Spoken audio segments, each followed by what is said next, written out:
Do you know one of the things we farmers mostly forget to plan for is poultry waste disposal? But we think of the profit that we'll make raising few birds, raising 100, raising 200 and all of that. But we always forget to plan for how we are going to dispose the waste produced by these birds, especially if we live in a residential area. This will be an issue to your neighbors. In this video, I'll be showing you how to properly plan and manage poultry waste while raising birds in residential area. Welcome to Farmbiz with Markay. In this channel, I show you how to maximize profit in farming through creativity. Normally, if you plan to start poultry farming, being it layers or broilers, it's always advisable you site such farm away from residential area. But does that mean if I have space in my compound, I shouldn't practice poultry farming there? If I have space, I should be able to raise some birds there, though not in their thousands as the case may be. But then there is something produced by these birds, which is their poo, their waste, because it's very, very embarrassing. Your neighbor coming to harass you because of this, the odor this waste produced. But now, how do you manage this odor? How do you manage this waste? Now, before you can raise birds in a residential area, you must plan out how you are going to be managing the waste, because just like in my farm, I'll be using myself as a case study. I raise my best, those in their 200, 300, that's the maximum best that I have raised in my compound. Whenever you passed by my compound, you will never perceive any odor of poultry. You will never perceive any odor of poultry smell, never. Because we do what we are supposed to do as at when due. We don't want our neighbors to come and be banging at our gate every time. Okay, what's the meaning of this and all that? No. We shouldn't wait for that. We do what we are supposed to do. Some of those things we do is what I'll be sharing with you in these videos today. Now, the very first thing, having planned out, okay, this is the space I have in my compound. I want to raise some birds there, preferably to help you as a family and then make some profit from it. I can tell you, it can give you some profit, yes. Now, it might not be that profit that you'll be able to buy cars, buy expensive stuff, but it sure will be able to take care of your basic needs. Now, you must plan how you are going to be disposing this waste. Now, we have some farmers who come around to buy this poultry waste from you, though most times I give it to them free. But it is not every time. And you want to be raising your birds every time. That is, after one batch, clean your pen, raise another batch, after that, the next and all of that. Because you gradually be making something out of it. Should you just raise birds, wait until the poultry waste is disposed, you've seen somebody that will pick them up before coming to raise another one? No. Now, what I normally do in this my farm, because my farm is situated in my compound, what I do, by the time I clean up the pen, if I have some neighbors, some friends that want to come and pick them for their farming, I give it out to them. I tell them beforehand, if you want to come and get them, come and get them. Now, if I wait a while, they are not forthcoming, definitely you will experience that at times. Now, I create a space in my compound, burn them to ashes. That is another thing. Remember, though there is a claim that, okay, poultry poo, you can feed them to catfish, especially not in their early stage. When they started growing, you can feed it to them and all of that. It will reduce your feed cost. I've not practiced that. That shouldn't be the type that you get from deep litter system, because in a deep litter system, you have your bedding materials, the sawdust, wood shave, or rice hull, as the case may be.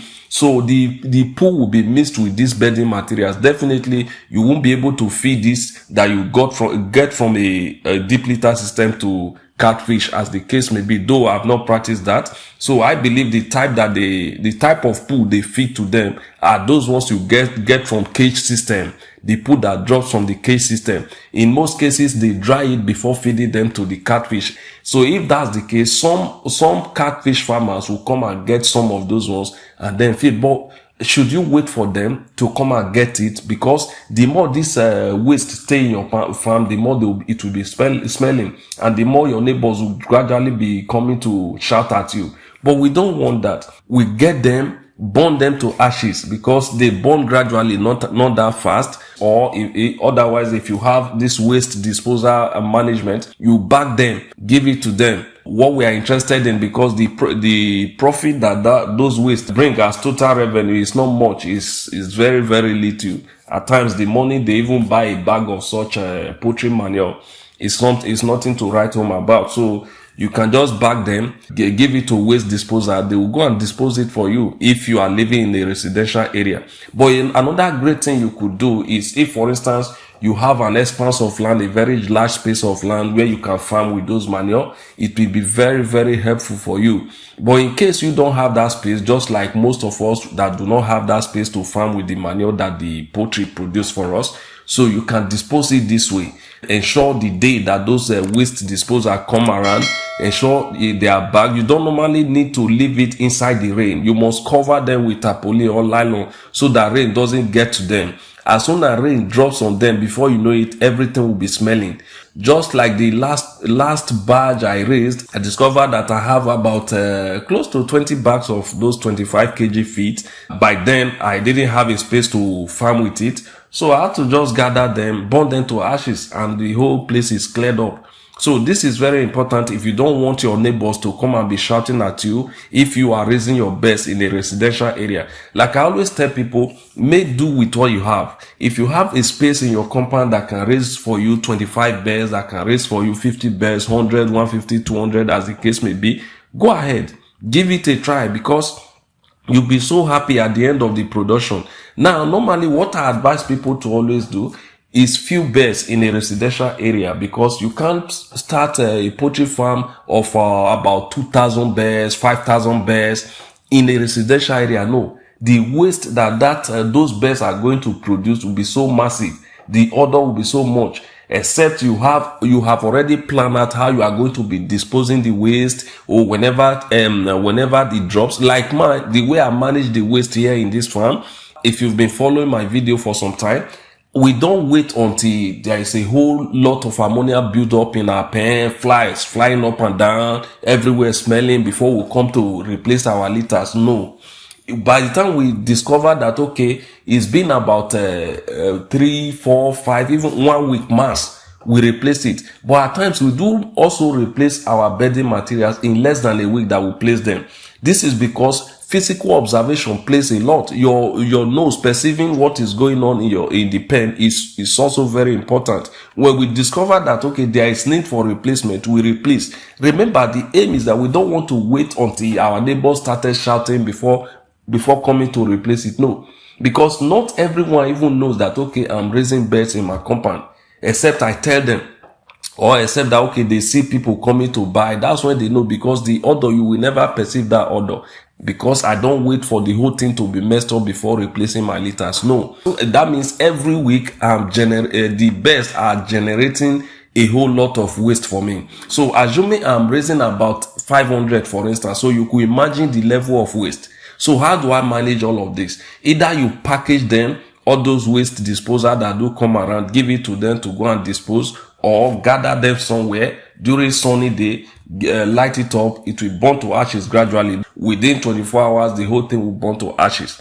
Now, this is how I manage my waste in order to be able to raise birds in a residential areas. So you should plan for this. If you don't want embarrassment, you don't want your neighbors to be shouting at you, you should plan for this. Another thing you should also plan for is this, because layers, they are somehow noisy. Broilers can be in your compound, nobody will even know that you are raising birds, because I have raised the two. So they don't make noise like the layers. The layers, they make a whole lot of noise. What you do, raise them in few if you are raising them in your compound, so that the noise they produce does not disturb your neighbors. This is very, very important. You need to make plans for this, for you to be able to raise birds in a residential area. Otherwise, you may need to site your farm far away from where people live, so that you don't have this issue. But in all, whether you site your farm away from where people live, or you site your farm in your compound, managing their litters, replacing them as at when due, managing their pool is extremely important. You don't need to joke with it, because if for instance you site your farm away from residential area and decide to poorly manage the litter material, that is their beddings, before you know it, coccidiosis will break out. You'll be battling with diseases. So prevent it before it breaks out, because as far as the chickens, they are matching their pool, they even pick some feed from the pool and all of that, they are bound to be exposed to coccidiosis. This is why in our medication chart, just like this video I uploaded a few days ago, we make provision for the prevention of coccidiosis as at when due. This is very, very important. Don't wait for any diseases to break out before trying to fight such diseases. At times, it might be very late. So prevent it before it occurs. So this is all I have for you today as regards to managing the waste your poultry produce, especially if you are raising your birds in a residential area. Just a quick one. Now, one of the things we do in this channel is this. When you comment or ask a question in the comment section below, when we have a look at it and discover that, okay, answering that question with text, responding by text, will not really give you a detailed understanding of the answer. What we do, we take that question, make a video with it, post it so that you have a better understanding of the whole thing. I've been doing it for some of my followers if you've been following my video. So this is what we do. Thank you so very much. If you find this video helpful, kindly do well to hit the subscribe button, turn on the notification icon, like, comment and share, as this will help us to grow our channel and reach a larger audience. Thank you.